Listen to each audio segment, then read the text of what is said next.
So, I mean, I think when we think about social design, we think about the word social and its relationship to people. In any way, design doesn't exist really without an audience. So, at our firm, I think we look at it very specifically and maybe a little bit more narrowly than the broad context of social design. And we think about how experiences that we make using architecture and technology and information and placemaking and program, how we put that all together in a multi-sensory package that compels people, the social part, to feel or understand things in ways that they never have before. And those things should be driving towards positive impacts in the built environment and on society in general. I would say a note is, though, when we try to take on ideas of social design, I think we feel not burdened by the necessity to necessarily impact broad change, but we look at it as within what scale can we accomplish. Perhaps it's the scale of a building where we can think about how people have to rethink the way they work every day and what they feel like every day and how they can collaborate better. Of course, it could be at the scale of urban design and architecture and city, but we also think about it down to the group level of maybe the amount of people on this Zoom conference right now. So I think the idea of social design is quite elastic. We're just trying to use all the tools of designers across all the senses to really impact some kind of change in feeling and perception and emotion. That's our sort of lens on the idea. Well, I actually think the awareness that's been created in 2020 and before, but I would say has gotten quite steep in 2020, is a wonderful thing. Things about our environment, about sustainability, about how things are made, where things come from, the materials we use, what happens after we use things, 360 design. These things are becoming more commonplace in the world and in communication. And so it's less difficult to have the conversation and less difficult to make it a norm. So in that way, for good or worse, it's becoming part of our language. And that usually helps advance design in that context. What I think is interesting, and this might be challenging to some folks on the call, is makers, architects, people that create things in the world have always had an innate responsibility to do it right and to do it fairly. I think Johannes Pryor was saying, architecture is filled with stars who want to leave marks, and those marks may not be good for the world over decades or centuries. They might be egotistical and centric. The flip side is, I find that architects and architecture and the builders of our cities, we are incredibly thoughtful in the way we approach projects. It's almost built into the DNA of how you're taught and how you think about the subject. But I kind of think we're our best kept secret. You walk around cities in this world, you enter buildings in this world, and all the potential around sustainability and energy are invisible to the average person. So all the work and effort and funding and financing and thought into the complexity of how these things work for good are invisible to 99% of the world. And so in a way, I think one of our missions at our company, at our agency, is to figure out how the built environment can communicate better with you and me and the average person, so we can all understand what's happening and move towards something better in the future and towards better design. If the built environment stays mute, no one knows and no one discusses these subject matter. So I think, yes, sustainability and environmentalism is now on the tip of everyone's tongue. It's architecture's purpose to help incentivize that dialogue and help people understand that better. Sure. So the book is called Invertonomics, and essentially it is a book of ideas that solves real problems that we face in our cities and our villages. And like Rahul said, that he was speaking more like a lawyer or a legislator than an architect. But the truth is, once you worked for a certain number of years, you understand that it's all interwoven, and that unless there is legislation that supports, unless the whole environment is enabling, design cannot sort of exist in a vacuum. And also, what David mentioned about the built environment communicating with people so they actually are able to understand. So, the whole purpose of this book really was to um, create an enabling environment where design could actually be able to begin to make social change. So the book actually has a lot of legislations, and it takes an ecosystem approach. So if you want us to look purely at the Indian context, our demographic is so diverse that the moment you want to create a change, for instance, let's say you want to impact the quotient of safety in our cities and walkability. Now, how do you communicate that to a population which is so very diverse? So the book looks at creating a common platform. And while we're a democracy, and somebody mentioned that he lives in Denmark and that it's a country which sort of provides many things, we are living in a capitalist world where money is the universal currency. So, Invertonomics looks at linking design and money together using technology. So, you look at platforms which have combined money and technology like Uber, and they've succeeded globally, or Amazon. So, I have used that learning to create an ecosystem, to imagine an ecosystem which looks at money and technology to alter individual behavior towards collective good. So let me share with you the real problems that we've solved. So they start with honking, and why it starts with honking is because it's a very simple sort of explanation that using technology, every time you honk, you'll be charged a rupee, and that would actually, your honk bill, as it were, would come on your mobile phone, and you would get a weekly and a monthly statement. It'll be very convenient, like a blood test report, which is individual. It also acts like a surrogate tutor. So somebody mentioned about education.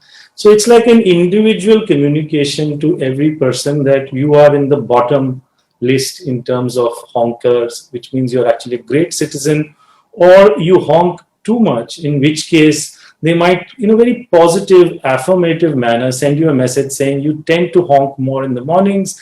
Would you like us to schedule a wake up call for you?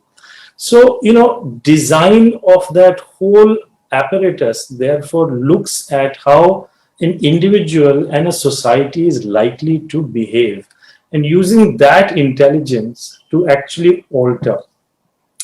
Now, we've also used the same methodology to solve problems like air pollution, traffic, and in India, it tends to be very, very chaotic. Safety, toilets. I was really amazed to see Loo Cafe there. This is an idea I tabled way back in 2007, implemented very successfully in Delhi, and I'm amazed he's reached 300 already. The book imagines building 14 lakh toilet complexes along with cafes, also looking at putting the informal sector, because the design must also look at the formal and the informal. We all have a shared destiny, and unless all of us rise together, the real change is not going to happen. So, how informal sector artists and all those people can be part of this toilet project, which he's really found a beautiful name, the Loo Cafe. Then we've looked at safety, just like the green building movement was able to create some sort of way to measure the performance of a building. And then it is published, so everybody knows that this is a building that's platinum, and therefore you have tenants who are willing to pay more rent. there is an economics associated with investment in sustainability. Likewise, the book proposes that we link safety to economics in terms of the property tax you pay, in terms of publishing your safety score on a website. So if somebody is to buy real estate in an area, he would know that you are a 8 on 10 or a 5 on 10, and therefore real estate prices would become a function of safety. And by a safer environment, essentially it would mean a place which is more walkable, a place which is better lit, where the walk from your house to the bus stop or the market has a contiguous footpath, where the ratio of cops is to the population is of an acceptable number, where the cop actually knows which family lives in this house, and there is some way that the citizen and the governance ecosystem interacts. And it is published transparently at some sort of a platform. So it imagines legislation around creating a safety council. It imagines the publishing of safety scores, linking it to property taxes. And therefore, like Rahul said, there needs to be a law that every year you need to invest money to upgrade. Here, every year you would get a rating. And so therefore you could say, well, we are going to invest in walkability in our colony. And because out of 1,500 homes, we will save 2,000 or 5,000 each on a year. We therefore, over a period of 5 years, have, let's say, 2 crores to invest. And therefore, that money will become available.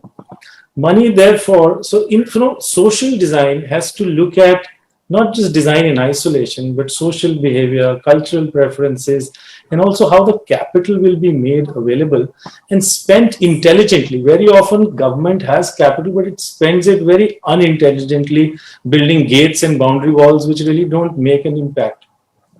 So then the book goes on to addressing core social issues like equity. What is it that we can do to impact the quotient of equity in terms of gender equity, in terms of providing education to a child born in an underprivileged background? And luckily now the government has responded so beautifully to it that the Delhi government is considering making a residential hostel for 2,000 children. And this is where street urchins and children who are currently scavenging in garbage bins would actually come and in a nice healing environment live, grow, and then find education and empowerment. Also, we've looked at the farm sector. What is it that we can do to empower the villages? Rahul mentioned about density, and it's really a key issue. I mean, good design is only possible in a sort of sustainable density. So when we empower our villages and give them money in their hands and give primary, secondary, and tertiary jobs in the villages, the pressure to migrate will reduce. And then mobility. What is it that we can do to clear linear corridors of growth as opposed to concentric corridors, sort of concentric magnets? So this is what the book really talks about. It's a fairly wide canvas, and it links economics and design together.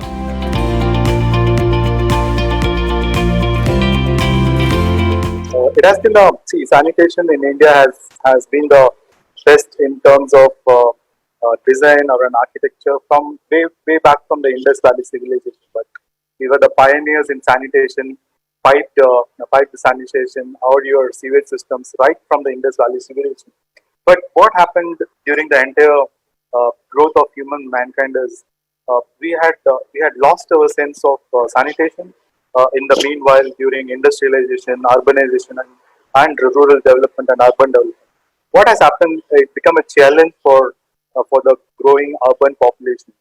See, Lou Cafe has been a concept where we have got this entire concept where we have built this entire sustainable washrooms, because in India the issue of washrooms always has been an issue where government spends crores and crores of rupees in terms of sanitation for public sanitation. But what happens is the sustainability always has been an issue. While we were brainstorming the entire we used to manage buildings like your Godrej, for example, BKC. Then you have Kotak and malls also, where we said when we can give sanitation to people on a scale in the corporate offices, why not a public washroom? That's where we went into a deep study, at least 2.5 years of study, where we found 90% of the washrooms are not usable by the upper middle class and the middle class, even the women and the elderly. So we thought, why not we provide them a washroom which is to the standards. Then when we took up some trials for this washroom, the sustainability became the big issue. We have models like Swachh Sulabh going into 40 years of sanitation, but the improvement in public washrooms has not been the greatest. With the wave of Swachh Bharat riding in, and nowadays Atmanirbhar running in, we wanted to scale up to a level where even if we have to give an employment to somebody, we make a sustainable washroom as a model for them and give them a washroom to be managed. As for you mentioned the taboo of having a kitchen near your cafe, that's where the challenge is all about. See, any washroom, any cafe you go, Starbucks or the cafe coffee day, or anywhere you go, you always have a washroom in the cafe. So it's not a new concept. Rather, we say we are proud to have it in the name itself, where we say loo first and the cafe next. So that's the challenge which we always had. But uh, trust me, it has been a journey where the learnings had been more. Right, Mr. Chauhan was mentioning that 300 plus washrooms has been mentioned. What we wanted to do is we make washrooms which are sustainable. The entire sustainability comes from operating a cafe. You have some ad space, and then we have places where you can treat your rental out also. So that becomes a smaller business unit from this. The scalability of business comes where once you prove the existing business model, this can become a tuck shop. The Lou Cafe always wanted to be a next door chai shop where you make a business. We make chai business out of 8-10,000. That's basic of Indian market. You sell a pakoda, you will sell a chai, you make at least 8 to 10,000. And this comes as a behavioral change, as you said. Every any cleaner places always attracts people who are cleaner. And when you see a clean place, you don't even try to make that place messy. Uh, the last time when anybody could have visited a public washroom, might have said it's a stinking place, but the challenge comes from there. Once you have a cafe setup, once your revenues are coming in from the place where you have a loo, then you automatically make your washrooms cleaner and sanitized rather. That's the first challenge. I think you're on mute.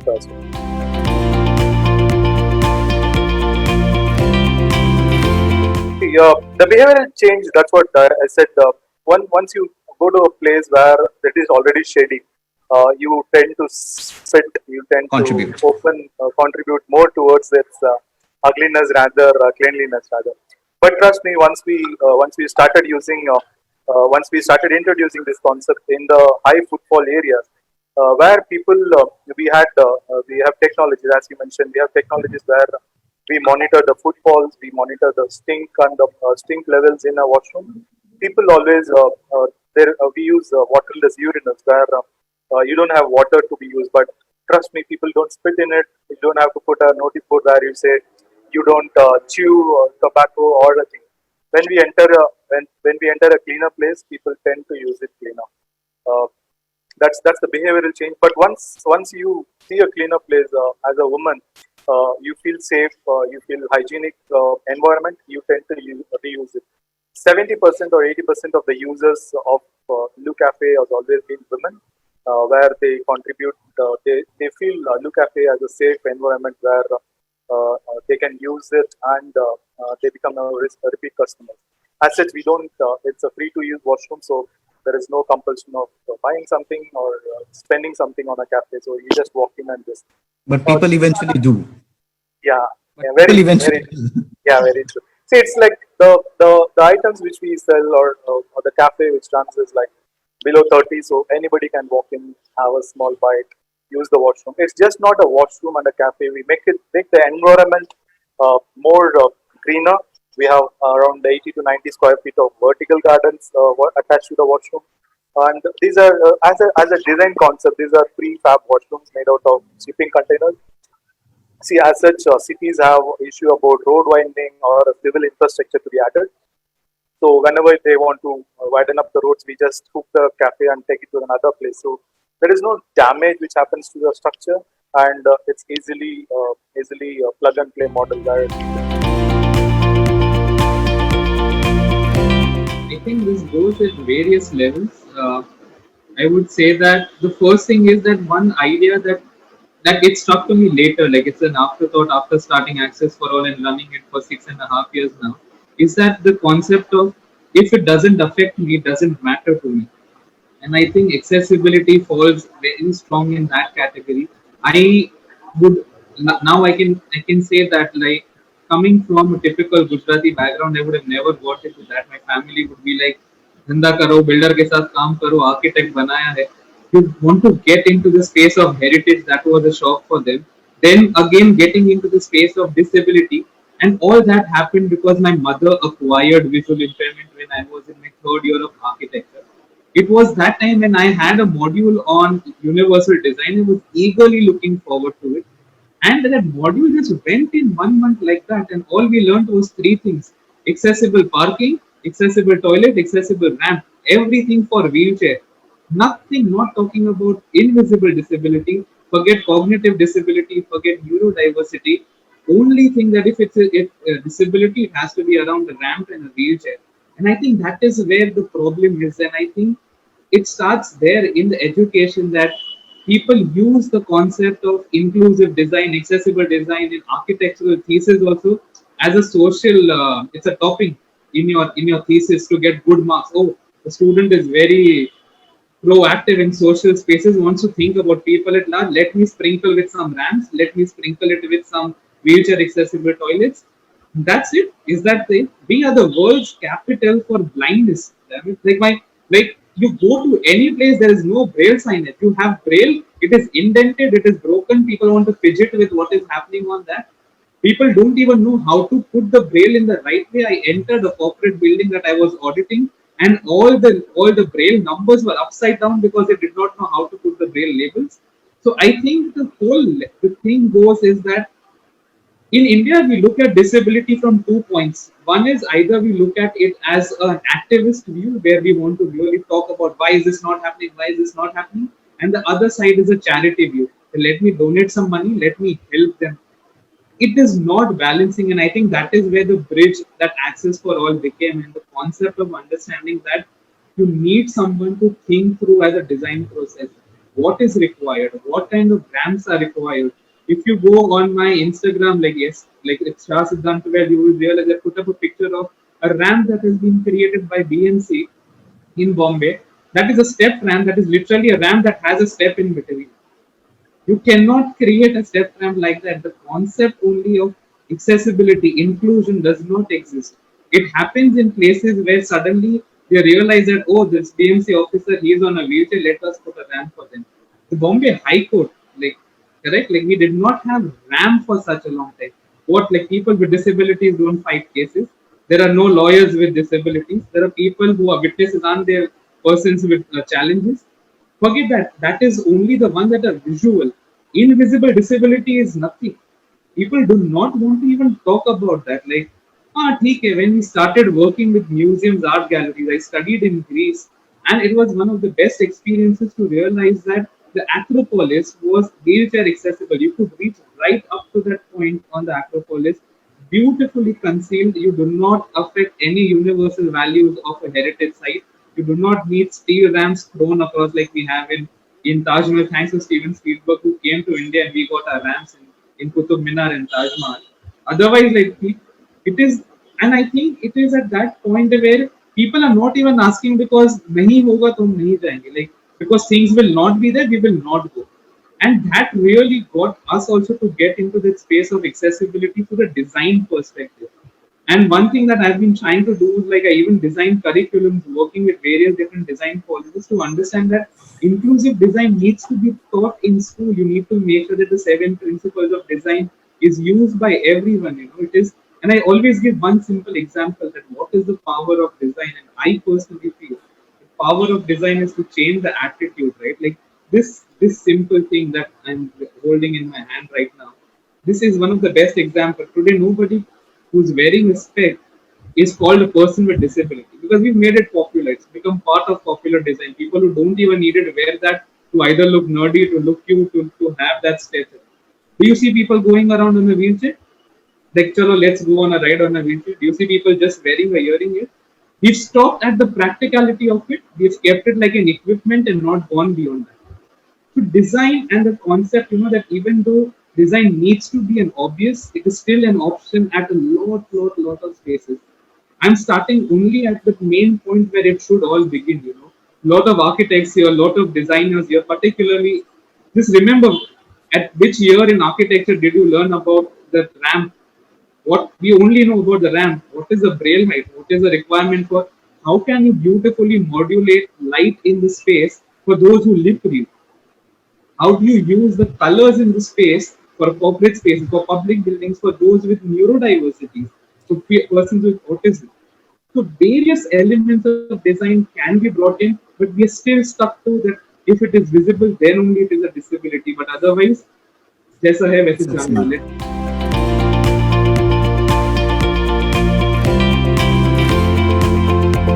So, I think that's I can only speak from, I think, my part of the world, where I understand the institutional system a little bit better. I can tell you that it's one of the primary opportunities, but also primary challenges in terms of creating equitable information and equitable talent pool. Academic and professional world have always had this interesting kind of commingling, right? The academic world is supposed to prepare people with process and ways of thinking to tackle problems in the real world. Often the teaching is far too particular and minute and technical to be able to then step into the world in which the problems aren't so clear and binary. So that's one part.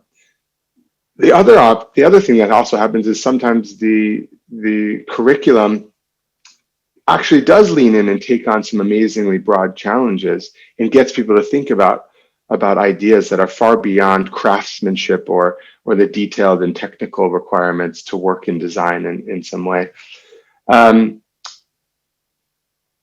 I think what happens, though, is the link between the system of the academic world and the professional world is sort of broken, because at least in the US, and this was talked about a little earlier today, is there's such a financial burden that comes out of the academic world that isn't delivered on in the professional world in terms of making up the investment in academia that you can then make up in the professional world. And so you're laden with a lot of debt, frankly, and the debt often prevents people from thinking expansively about what they can do with their newfound knowledge. And so instead, they become a cog in a much bigger machine. They take a job that allows them to get paid and do something technical, but doesn't give a whole lot of bandwidth to think about these larger problems and challenges. So it's a financial problem and a mechanism that doesn't really work. The investment doesn't necessarily equal the reward instantly. And then secondly, I think there's a little bit of abstract thinking. I don't think there's enough professionals involved in academia in a true way. I think we go back and teach and do critiques and help people think, but truthfully, after that, there's very little real pull through of those people into the world of design in which they can continue thinking in broad and flexible ways. So it's a systemic problem. I don't think it really is based on a particular school. I think it happens in quite a bit of the industry, and frankly, as a business owner, I also see the challenge, right? Which is you want to bring young people with a lot of appetite and hunger to apply their skills into your organization, but it's also difficult to bring someone young without a lot of experience and put them into spaces where anything's possible. And so I'm not actually sure what the solve is, but I think more participating from professionals in the academic world and also more academic thinkers being real in the professional world with placements and internships and just moving more upstream into government or business. It helps create an empathy between the two parties in which you really understand where the shared value is. I think that's kind of our point of view. Yes, so your question about where we lack that social understanding of empathy. And I think what David was also saying, I think even we have to go below architecture college, we have to go to a normal schools. We have like, even though if the school calls themselves inclusive school, they would have a separate classroom for persons or children with disability. Now you can't call yourself an inclusive school where you're segregating in the name of inclusive. So that is where the whole understanding begins, that those are different students and they need to be catered differently. But yet there are beautiful schools that we have in our country that are that are bridging that gap, putting children together.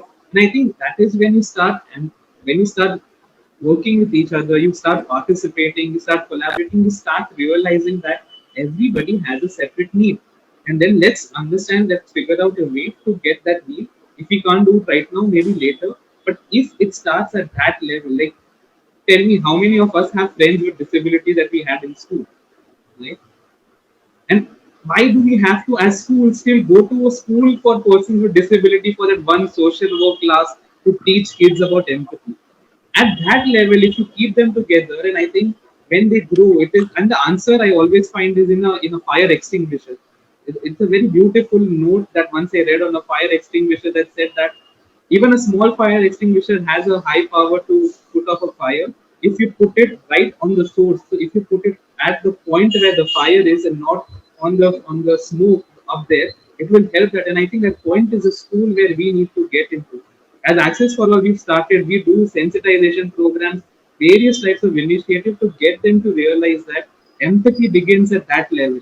And that is when you have that, you would not then need a diversity and inclusion department in a corporate office where one has to go and train a 40, 50-year-old gentleman who's heading that, or go into CSR policies and tell them that, hello, you need to have facilities in those places. It would become that that person already is empathetic enough to have employees with special needs. So with that experience, we realize that we do a lot of CSR and other training, inclusion training activities with corporates to understand that sometimes I feel I'm just giving out common sense, but why is it so uncommon? They're like, oh, we didn't think about this. We didn't think about it really.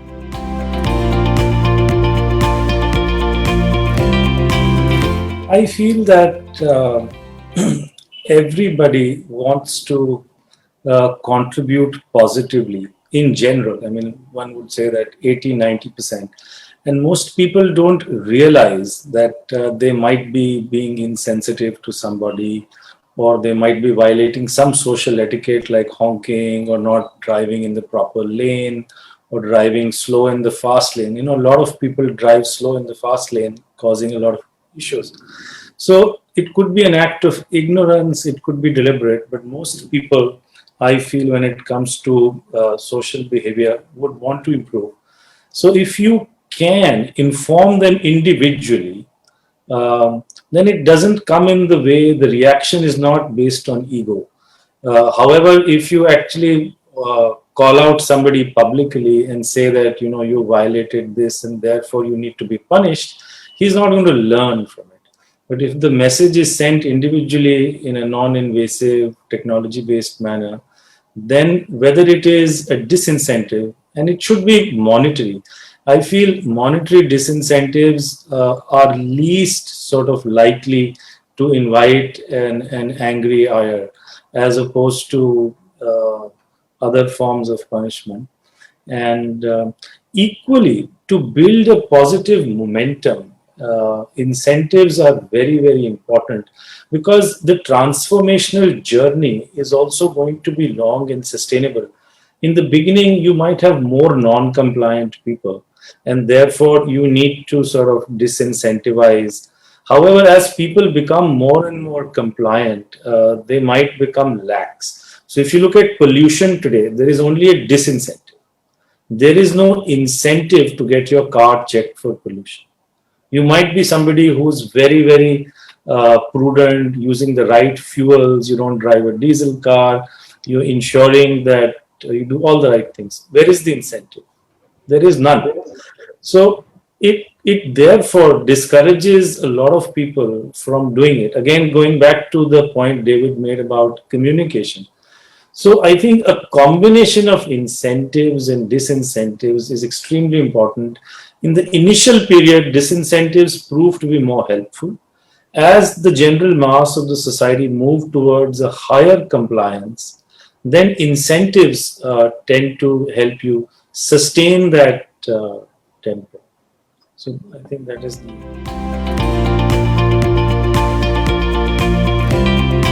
Well, I think rather than make it an iconic representation that everyone can go see or Google, I think I can take it down to a very hyper-local and incredibly now example.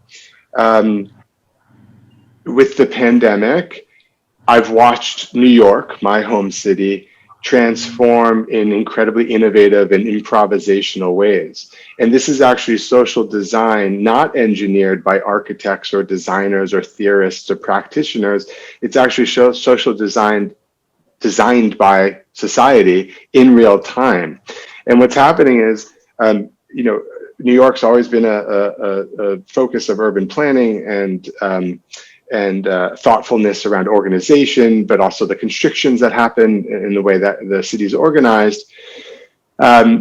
For decades, there's been plans about how pedestrians and traffic and transportation and retail and public institution all intersect in a sort of very balanced way. Proposals to almost take back the city from automobiles to actually make it more of a human scale city, not a car auto speed city. And those things have been stymied time and time again because of all the reasons that cities are difficult to create change in through government and laws and lobbyists. But what's happened now is all the rules have been relaxed, and I'm watching New York and its boroughs transform in the way that actually were once designed by the practitioners, but are being done by the hands of people on the ground in their own neighborhoods. So this phenomenon is now a space where the city and buildings and people and the experiences we have on the ground for joy, for safety, for interaction, for community, are taking back the spaces in our city that were once basically the focus of the automobile and the impact of the automobile. So I think this is just like a beautiful phenomenon that I hope actually remains. And the improvisational design actually just becomes the design. And we know there's history and a lot of case study in how that's actually happened in the past. In this case, it's not for bad. It's actually for quite good. See, on a lighter note, when the COVID incident happened and when the markets were about to open, the first institution which opened was the liquor shops. And trust me, and when the government was saying, please maintain maintain your social distance, every day, every time I pass through a wine shop where people queue in for your liquor, I see people have the general sense of uniformity where unless you stand there in a line or a queue, you don't get your stock there. So that's where even a smaller design or a thing goes into a social practice rather. See, unless the social behavior changes nothing, no design can be a flawless design. It's upon people to take up the design and follow it with a regular thing. Once again, which happens in all other places where the society at any place wherever you do, they all started doing the same practice. So as David was mentioning there, this is the time where the cities or the people start Yeah, I using think,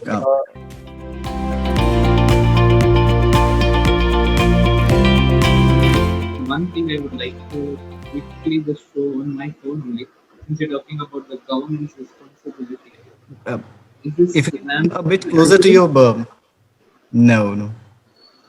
Now it's yes. Do you see the ramp? That's the ramp for a public toilet by the BMC, and they even have it is proved, it is ticked, it is so for government it is just a box that they have to tick. Over here it says ramp for a wheelchair user, the toilet is accessible for transgender, the toilet is accessible for male, for female, that's it. And then it's a correct tick approved by the BMC, and this is the ramp which they have said, okay, we've made a ramp. Now, if we always say that it is the government's job, yes, it is their job. Let's us also learn to contribute to it. Let's not just pass the baton. "Ye tum kar lo," that is your job. It is our job as well. Like we are trained as designers, right? We are trained to design for the needs of people. You can't only design for the need of you and me. And people don't realize that the ramp is actually not for the person on the wheelchair, but it is for the ease of the person pushing the ramp. So we are actually designing for us rather than saying thinking that we are designing for them. So when we start bridging that, and this thing keeps on always coming up that government needs to do. Yes, they need to do. If you read the Accessible India campaign, if you read the RPWD Act 2016, you will realize that there are initiatives, there are things that have been taken up. But again, as an organization, it is upon you to take that. And what Gurmeet sir was saying about the penalizing thing, right? The sad part is that we are not penalizing in the right way, and we are not even appreciating those who are doing it.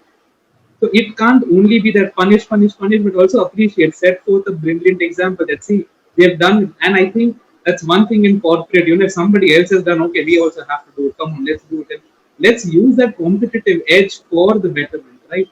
Let's make sure that you channelize that in a way that people can get into it. So that question, I feel that government, yes, of course, it is their duty, but they're doing their duty. I think it is not the government's duty. Government did their duty of telling the engineer to make the ramp, but it was the engineer's duty to make sure that the ramp was done perfectly. So who's to be blamed over here? Government is put a tick, yes, toilet has a ramp. Technically, it has a ramp. The technicalities is wrong because that was the engineer's choice, and it could be me, it could be you, it could be the person asking me the question. Right? So we all have to take the onus of empathy, and that is why we say that it is not about them, it is about us, it is about we together that gets into it. And I think ramp itself, as you were asking about a social example, right, the best idea for design, and I think ramp is one of the best examples. And I saw that myself. I was in Kashmir in one of the schools over there, and because of the snowfall, that it was the only DPS Srinagar and the only special needs school in Kashmir.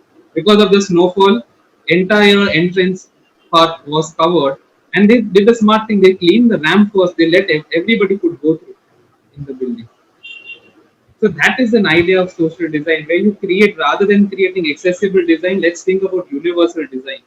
And that is when you start appreciating that it is for everyone and not only for one thing. And one last statement I would like to say that, and I feel really sad about it, is that in the name of inclusion, in the name of accessibility, we start differentiating people.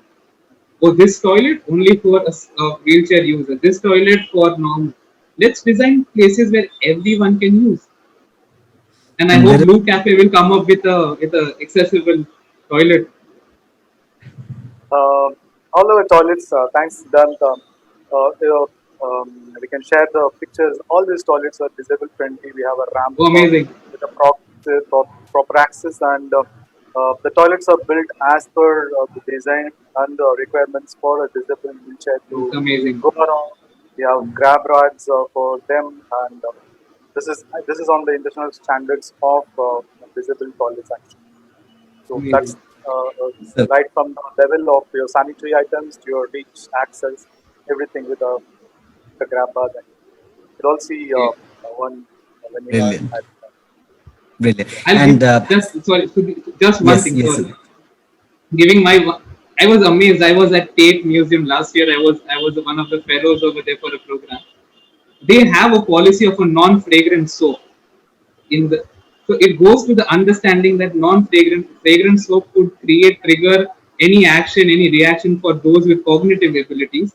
So not to even have that. So literally speaking, it is upon you at what level do you want to go to. That even going to the level and the detail of having a very silent hand dryer and a non-fragrant soap. so that persons with cognitive abilities are also welcome in that space. So it is really multi-leveled, and it is upon us at what level we want to get into and do it. Many of the social designs seem like they are a cost washing effort. What's your comment on it?